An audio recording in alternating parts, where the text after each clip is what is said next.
Gilas Pilipinas puspusan na ang cage ensayo sa Inspire Sports Academy sa Calamba, Laguna para sa paghahanda sa darating na FIBA Asia Cup 2025 qualifiers na magsisimula sa ika-22 ng Pebrero.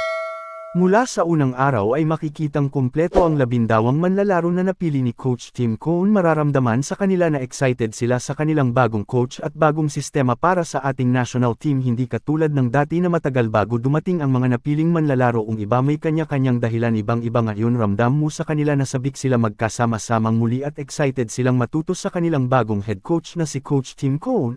Alam naman natin na nung hawakan ni Coach Tim Cone ng gilas ay gumanda ang record ng ating national team. Nanalo sila ng ginto sa Southeast Asian Games at itong kahulihan na ASEAN Games kung saan tinalo nila ang China at Jordan.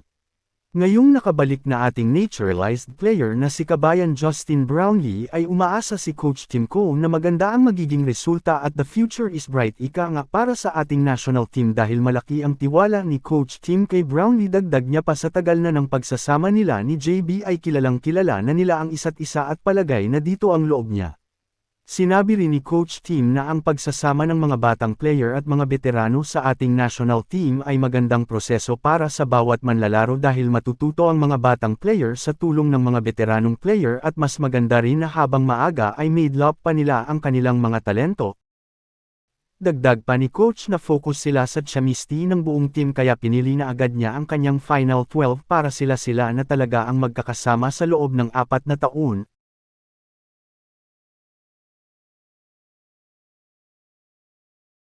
Present mula pa sa unang araw sila kay Soto, Dwight Ramos, Chris Newsom, Scotty Thompson, Jamie Melanzo, Carl Tamayo, Calvin Ana, Kevin Kiambao at maging ang injured na si AJ Edo na kasama rin ngunit pansamantala siyang pinalitan ni Jepeth Aguilar.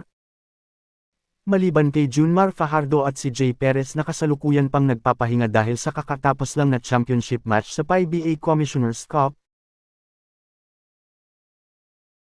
Unang makakaharapong Gilas Pilipinas ang Hong Kong sa ika-22 ng Pebrero alas 8 ng gabi sa Chuanwan Stadium sa Hong Kong at sa ika-25 ng Pebrero naman laban sa Chinese Taipei sa ganap na alas 7:30 ng gabi sa PhilSport Arena sa Pilipinas.